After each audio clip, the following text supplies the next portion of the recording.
Պարոն Դերզյան, եթե ծանոթ եք իհարկե նախընտրական ծրագրին ՔՊ-ի, այնտեղ հստակ նախանշվում է ապագա Հայաստանի եւ ուղղությունը, քաղաքական ուղղվածությունը դեպի ԵՄ եւ հրաժարում Ռուսաստանից եւ ընդհանրապես արտաքին եւ ներքին քաղաքականությունն են նախանշել, սրա վերաբերյալ ինչպիսին է լինելու, եթե վերընտրվի Նիկոլ Փաշինյանը, օրինակ 4-րդ հանրապետությունը, ինչպես ինքն է ներկայացնում։ Տեսեք, 2018 թվականի, եթե իրենց հայտարարություններին ուշադիր լինենք, որը վերաբերում էր Արցախին, Արցախը Հայաստանը եւ նոր պատերազմ, նոր տարածքներ, մենք տեսանք իրանքին ճարհավրիկ բերեցին պետության գլխին։ 21 թվականի արտահերթ խորհրդարանականությունների ծրագիրը երբ բացում ենք, մենք տեսնում ենք շատ պարզ պատկեր, որտեղ նշվում է Յակոմսկի խմբի արկայությունը, հայոց ցեղասպանության հարցը, Արցախի հարցը, ամենակարևոր կետերից մեկն է 21 թվականի իրենց ծրագրում, որ Հայաստանի Հանրապետությունը շարունակում է մնալ Արցախի անվտանգության երաշխավոր, Արցախի ժողովրդի։ Մենք տեսանք, որ 21 թվականի ծրագիրը կյանքի չկոչվեց։ Նոր ծրագրերը իրենց կներեք ոչ մի բան են, քան պարզապես հերթական սուտը, հերթական ոչ մի բանը պարզապես, ես որևէ կերպ չեմ կարող դրան լուրջ վերաբերվել եւ ասեմ ավելին, մի իշխանություն օրիորոք մենք տեսել ենք ամենաշատ կորուստները, ամենաշատ տարածքների կորուստները, ամենաշատ պատերազմները, իրենք չեն կարող խաղաղություն բերել։ Առավել եւս մենք տեսնում ենք, որ իրենց հայտարարություններից հետո առկա են բազմաթիվ հայտարարություններ Թուրքիայից եւ Ադրբեջանից, որոնք որ փաստացի խոսում են այն մասին, որ Հայաստանի նկատմամբ պահանջները շարունակվելու են սահմանադրությունից, զենքի նկատմամբ իրենց հայտարարությունները, որ վերահսկողություն պետք է լինի, թուրքերի, այսպես ասած, պայմանական ու ադրբեջանցիների վերադարձը, ինչպես իրենք են խոսում, վերջերս նաև հայտարարեցին, որ իբրև թե հայերը 1918 թվականին ուրեմն ցեղասպանել են իրենց եւ իրայել են միջազգային հարցում, որը հաստատեց Թուրքիայի պաշտպանության նախարարությունը, հավատալ մի իշխանության, որ դիվանագիտորեն ձախողվել է եւ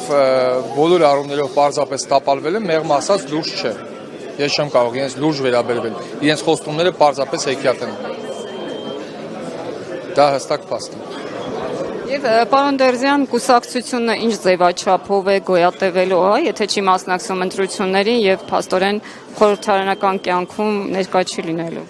Տեսեք, ինչպես ասում են հայտնի ֆիլմում, Հարսնացուն հյուսիսից ֆիլմում կոստյումը, որ պետք է գեղեցկացնի։ Հիմա մանդատով հարց չի լուծվում։ Պայքարը լինում է տարբեր ֆորմատների, հանրապետական եւ 18 թվականին հայ իշխանության թեթև ձեռքով չանցավ խորհրդարան, մենք հիշում ենք այդ պատմությունը, շարունակվում էր եւ շարունակում է իր աշխատանքը միջազգային հարթակում, միջազգային գործընկերների հետ հանդիպումներում ես վստահեցնում եմ, որ բազմաթիվ միջազգային գործընկերներ բոլոր վեկտորներից իդեպ իրենց համար մեր պրոդուկտիվությունը, մեր դիվանագիտությունը որևիցե կերպ չի զիջում այն ֆորմատին, որը օրինակ իրենք կարող են ընդունել, եթե հանրապետականը լիներ իշխանություն։ Երկրորդը, կա շատ մի պարզ ճշմարտություն, այս իշխանությունը հեշտ չի զիջելու իր աթոռը եւ հանրապետականը թե բազմաթիվ այլ քաղաքական ուժերի, միավորումների, անհատների ցույցերի ընթացքում ցույց է տվել, որ մենք չենք գնում, այսպես ասած, առաջին ջութակը լինելու սկզբունքով։ Մենք գնում ենք աջակցելու, մենք գնում ենք պայքարելու, մենք որևէ մեկին առանձին որպես այդպեսին չենք վերաբերվել, դե եթե մենք առաջին գծում չենք, այսպես ասած, ամբիոնի թիվ 1-ը չենք, ուրեմն մենք չպետքա լինենք այնտեղ։ Ոչ։ Մենք երբեք այդ սկզբունքով չենք շարժվել, երբեք այդ սկզբունքով չենք առաջնորդվել եւ մեր որոշումները բացառապես պայմանավորված են եւ պայմանավորված են լինելու պետական շահով։ Իսկ այդմ հանրապետականը շարունակում է լինել պայքարի խրամատում, հանրապետականը վստահաբար այս իշխանությունների դեմ պայքարի առաջամարտիկներից է, ինչը մենք ապացուցել ենք այն, որի տարբերություն շատերի երբեք չենք ձգտել իրենց կողքը տեղավորվել, եւ ես վստահեցնում եմ, որ այն գործընթացը, որը մեկնարկել էր 18-ից առաջ, ու 18-ից հետո նաեւ այն շարունակվելու է։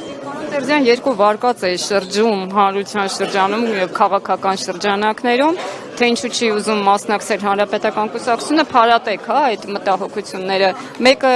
այն է, որ կուսակցությունը հույս չունի, ակնկալիք չունի, որ անցողիկ շեմը կհաղթահարի, մյուսն էլ այն է, որ կուսակցությունը չի հավատում, որ ընտրություններով հնարավոր է իշխանափոխություն։ Այն, որ մենք հայտարարել ենք, որ իրականում ընտրություններով, շատ մեղմ ասած շատ բարդ է լինելու այս իշխանության հեռացնել, դա փաստ է։ Այն, որ այս իշխանությունները արդեն խոսում են այնպիսի սցենարներից, ինչպիսիք օրինակ մեկը եղավ Մոլդովայում, մենք շատ լավ հիշում ենք, ասեմ ձեզ ավելին, երբ Մոլդովայում տեղի ունեցան ընտրություններ, Մոլդովայի արտաքին գործերի նախարարը եւ մի շարք իրենք պաշտոնյաներ կապ հաստատեցին Հայաստանի հետ։ Մենք հիշեցինք մի պարզ սկզբունք, թե ինչպես է Եվրոպական միությունը հայտարարել, հա, ես ներկայացուցիչները, որ Հայաստանի իշխանությունները դիմել են իրենց, որպեսզի իրենք օգնեն չմիջամտել, հա, արտաքին վեկտորների ընտրություններին։ Այսինքն Հայաստանի Հանրապետության վրա այս իշխանությունները ճակերտավոր ասած տղա են բերում։ Հիմա այս ամեն ինչի մեջ մենք հասկանում ենք, որ իրենք ցանկացած քայլի կարող են դիմել եւ դիմելու են, որպեսզի իրենց աթոռը պահեն։ Ըստ այդմ մենք դիտարկում ենք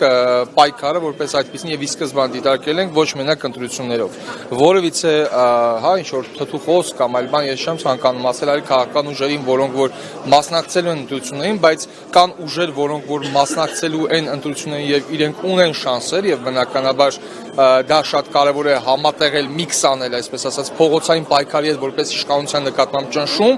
եւ կան ուժեր, որոնց որ տապալումը պայմանական կարող է բերել շատ լուրջ հարվածին դիմադիր դաշտում։ Իսկ առաջին հնարավոր սցենարը, հա, այդ աթոռը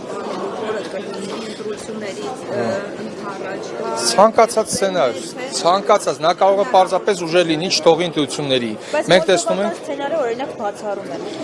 Գիտեք ինչ, ես չէի բացառի, թե 23 թվականին եւ թե 25 թվականին Մոլդովայում տարբեր սցենարներ տեղի ունեցան։ Մեկի դեպքում ընտրություններից առաջ 2 օր շուտ որից է քաղաքական ուժի հանեցին ուղակի, հա, այդ այսպես ասած ցուցակից, ու իդեպ թեզերը շատ էլի նույնն էր, հա, ինքնիշխանության դեմ իբրև թե պայքար եւ այլն, նույն թեզերն էր։ Երկրորդը երբ